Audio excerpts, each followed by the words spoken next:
Hello viewers, आपको याद होगा कि शाहीन बाग प्रोटेस्ट जो सीएए के खिलाफ एक बड़े आंदोलन के रूप में उभरा था, अब एक नए बिल पर भी प्रोटेस्ट होने की बात हो रही है। द वक्फ अमेंडमेंट बिल 2024, जिसमें मुस्लिम्स और उनके ऑर्गेनाइजेशंस काफी स्ट्रॉन्ग अपोजिशन दिखा रहे हैं। लेकिन कांग्रेस लीडर राशिद अल्वी ने प्रोटेस्ट का तरीका बदलने की सलाह दी है। उनका कहना है कि मुस्लिम कम्युनिटी को शाहीन बाग स्टाइल प्रोटेस्ट के बजाय पंजाब के किसानों जैसे आंदोलन करना चाहिए। मतलब इसका पॉलिटिकल और लीगल इम्पैक्ट क्या हो सकता है? क्या वक्फ प्रॉपर्टीज खतरे में है या ये सिर्फ एक पॉलिटिकल स्ट्रैटेजी है? चलिए आज के इस वीडियो में इस बात को डिटेल में समझते हैं। Hello viewers and welcome back to law Chakra. तो व्यूअर्स, पहले ये समझना जरूरी है कि वक्फ प्रॉपर्टीज होती क्या है। वक्फ बेसिकली एक ऐसी प्रॉपर्टी होती है जो एक रिलीजियस या चैरिटेबल पर्पस के लिए डोनेट की जाती है और ये हमेशा उसी पर्पस के लिए यूज होती है। अब वक्फ अमेंडमेंट बिल 2024 के अपोनेंट्स का कहना है कि ये बिल वक्फ प्रॉपर्टीज को लीगली एक्वायर करने का एक तरीका है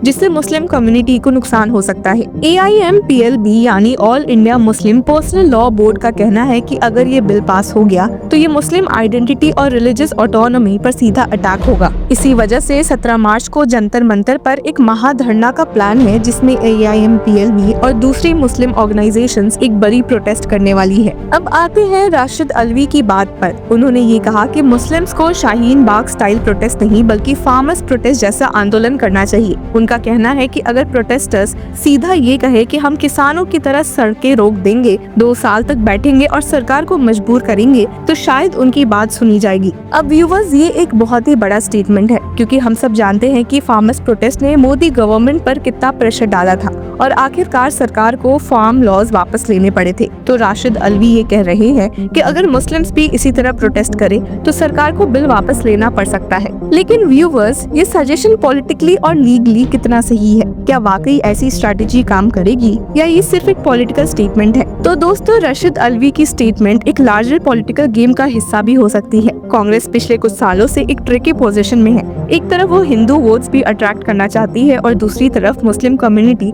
को भी लूज नहीं करना चाहती। अगर आप देखेंगे तो शाहीन बाग प्रोटेस्ट का पॉलिटिकल इम्पैक्ट कांग्रेस के लिए उतना बेनिफिशियल नहीं रहा था क्योंकि बीजेपी ने इसे एंटी नेशनल नैरेटिव में डाल दिया था। अब अगर प्रोटेस्ट का पैटर्न बदल दिया जाए जैसे कि फार्मर स्टाइल ब्लॉकेड, तो कांग्रेस काफी कैलकुलेटिव मूव खेल रही है। लेकिन ये भी याद रखिए, फार्मर्स प्रोटेस्ट में सिर्फ एक इकोनॉमिक डिमांड थी, कोई रिलीजियस या आइडेंटिटी बेस्ड इशू नहीं था। वक्फ बिल का केस अलग है क्योंकि ये रिलीजियस प्रॉपर्टी से रिलेटेड है। लीगल एक्सपर्ट्स का कहना है कि गवर्नमेंट के पास वक्फ प्रॉपर्टीज पर बिना कंसेंट के एक्शन लेने का कोई कॉन्स्टिट्यूशनल राइट नहीं है। कॉन्स्टिट्यूशन का आर्टिकल 25 और 26 रिलीजियस इंस्टीट्यूशंस को प्रोटेक्ट करता है, लेकिन वक्फ बोर्ड्स को रेगुलेट करना या उनमें ट्रांसपेरेंसी लाना गवर्नमेंट का काम है। मोदी गवर्नमेंट का कहना है कि वक्फ अमेंडमेंट बिल करप्शन को कम करेगा और मिसयूज को रोकेगा। तो ये क्लियर है कि एक तरफ मुस्लिम ऑर्गेनाइजेशंस का कहना है कि ये बिल उनका रिलीजियस हक छीन रहा है और दूसरी तरफ गवर्नमेंट ये कह रही है कि ये सिर्फ गवर्नेंस और ट्रांसपेरेंसी का मुद्दा है। इंटरेस्टिंगली, हमने आपको बताया ही हुआ है कि मोदी सरकार ने बिल का नया नाम भी फिक्स किया है, unified Waqf management empowerment efficiency and development bill.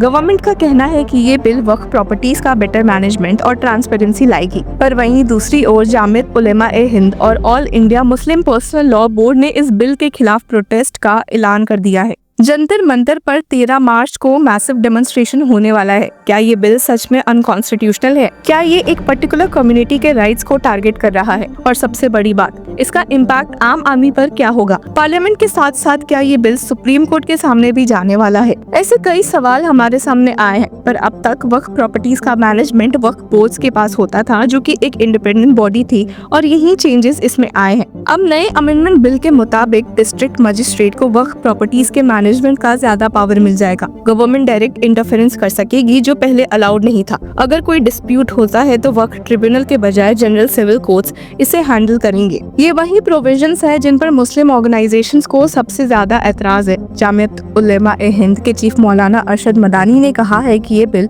Unconstitutional है और मुस्लिम्स के रिलीजियस राइट्स को डायरेक्ट वायलेट करता है। उनका कहना है कि मुस्लिम्स को अब सरकार के इंटरफेरेंस के खिलाफ प्रोटेस्ट करना पड़ेगा। वक्फ एक रिलीजियस इंस्टीट्यूशन है, इसमें स्टेट का इंटरफेयर करना सेक्युलरिज्म के अगेंस्ट है। अगर बिल पास होता है तो जामियत हाई कोर्ट्स और सुप्रीम कोर्ट तक केस ले जाया जाएगा। मुस्लिम पर्सनल लॉ बोर्ड और जामियत इस्लामा हिंद जैसे ऑर्गेनाइजेशंस ने भी प्रोटेस्ट अनाउंस कर दिया है। अब सवाल ये है कि अगर बिल पास हो जाता है तो क्या ये सुप्रीम कोर्ट में चैलेंज हो सकता है? तो इसका जवाब है हाँ। जामियत ने ऑलरेडी अनाउंस कर दिया है कि अगर ये बिल पास होता है तो वो सुप्रीम कोर्ट तक केस ले जाएंगे। फंडामेंटल राइट्स का वायलेशन आर्टिकल 25 to 26 के तहत चैलेंज हो सकता है और जुडिशियल रिव्यू की बात करें तो जुडिशरी ये डिसाइड करेगी कि क्या ये बिल सेक्युलर फैब्रिक के अगेंस्ट है या नहीं। अब कोर्ट के अलावा इस मामले में पार्लियामेंट सेशन को भी काफी हीट अप कर दिया गया है, जहां पार्लियामेंट सेशन के सेकेंड फेज शुरू होने वाले हैं। पर उम्मीद है कि इस बिल को पास करवाने की पूरी कोशिश सेंट्रल गवर्नमेंट करेगी। उसी के बीच में वेस्ट बंगाल से मल्टीपल मुस्लिम ग्रुप्स ने अपोजिशन एमपी से रिक्वेस्ट किया है कि वो पार्लियामेंट से वॉकआउट ना करे बल्कि इस बिल पर डिस्कशन करे और अपोज करे। कलकत्ता और दिल्ली दोनों जगह मैसिव धरनास होने वाले हैं, पर देखते हैं कि क्या ये बिल सच में अनकॉन्स्टिट्यूशनल है।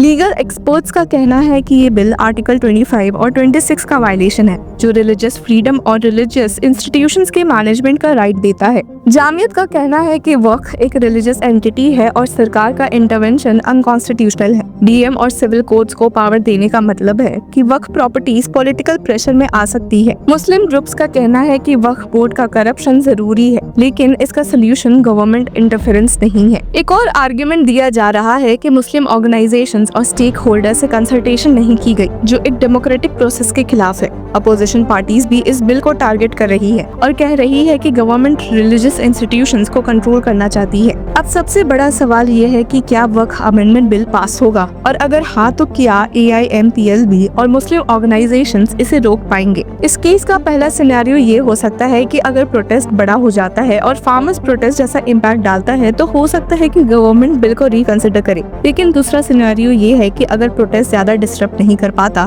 तो बिल पास हो सकता है और AIMPLB को लीगल फाइट लड़नी पड़ेगी। ये सब तो आने वाले दिनों में ये साफ हो जाएगा। पर आपको क्या लगता है, क्या वक्फ अमेंडमेंट बिल सच में एक रिलीजियस फ्रीडम का इशू है या एक पॉलिटिकल स्टंट? कमेंट सेक्शन में अपनी राय जरूर दें। Hello law lovers and justice seekers, welcome to law Chakra. हम आपके लिए लेकर आए हैं कुछ बहुत ही exclusive. Introducing law Chakra prime membership, जो आपको देगा exclusive access like never before. चाहते हो कि सबसे पहले आपको मिले latest legal updates? Law Chakra prime के साथ आपको मिलेगा early access to exclusive content, case analysis, courtroom battle का ब्रेकडाउन, वो भी बाकी व्यूअर्स से पहले। मोर अपडेट्स, मोर एनालिसिस, यानी कि फुल इनसाइडर एक्सेस, वो भी बस घर बैठे। यही नहीं, प्राइम मेंबर को मिलेगा access to exclusive interview session with renowned जजेस, लीगल एक्सपर्ट्स एंड लॉयर्स। ऐसे इनसाइट्स जो आपको कहीं और नहीं मिले। इसी के साथ अगर आप कभी सोचे कि हम कैसे लेकर आते हैं आपके लिए ये लीगल अपडेट्स, तो इसके लिए भी प्राइम मेंबर्स के लिए है हमारे पास एक special sneak peek behind the scenes of law chakra. Brainstorming session से लेकर ब्लूपर्स तक सब कुछ। In short, more content, more update and more analysis. Political legal controversies हो या इन डेप्थ लीगल सेशंस, सब कुछ आपको मिलेगा एट वेरी मिनिमल प्राइस। बनिए लॉ चक्र की प्राइम मेंबर और अनलॉक कीजिए full potential of legal knowledge. अभी ज्वाइन कीजिए।